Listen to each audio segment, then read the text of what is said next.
Suami tikam istri hingga tewas di Gorontalo Utara.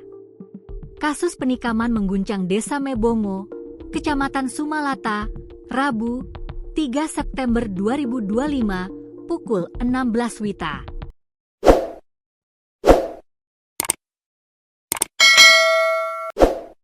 Seorang wanita, diduga ditikam hingga tewas oleh suaminya sendiri, SN, karena persoalan rumah tangga.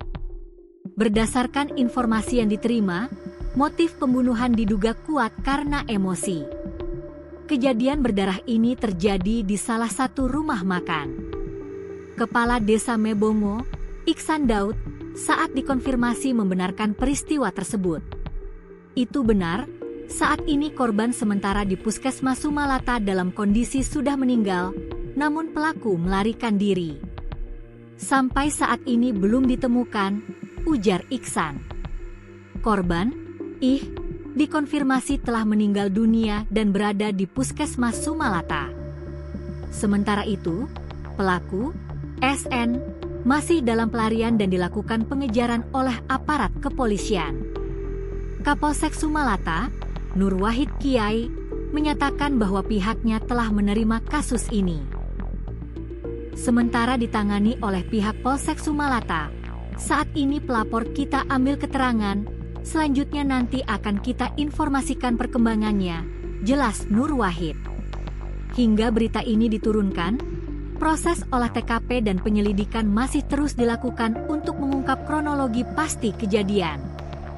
Aparat kepolisian juga masih memburu pelaku yang diduga telah melarikan diri dari lokasi kejadian. Memang benar, kemarin pada Rabu 3 September 2025 terjadi pembunuhan di Desa Mebongo, Kecamatan Sumalata, Kabupaten Gorontalo.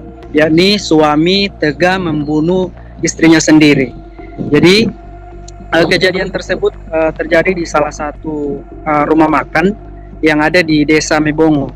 Saat dikonfirmasi kepada Kepala Desa Mebongo, Iksan Daud, bahwa ia membenarkan bahwa terjadi pembunuhan di Desa Mebongo, Kecamatan Sumalata. Begitupun dikonfirmasi kepada Kapolsek Sumalata bahwa pelaku yang berinisial SN masih dalam pelarian dan dilakukan pengejaran oleh aparat kepolisian. Bahkan sementara ini ditangani oleh pihak Polsek Sumalata, dan adapun korban sudah meninggal dunia. Dan tadi malam juga sudah dibawa ke Rumah Sakit Bayangkari untuk dilakukan otopsi pemeriksaan lebih lanjut. Dan saat ini pihak Polres Gorontalo Utara sudah turun TKP di Desa Mebongo, Kecamatan Sumalata untuk melakukan penyelidikan dan penyidikan terkait kasus ini.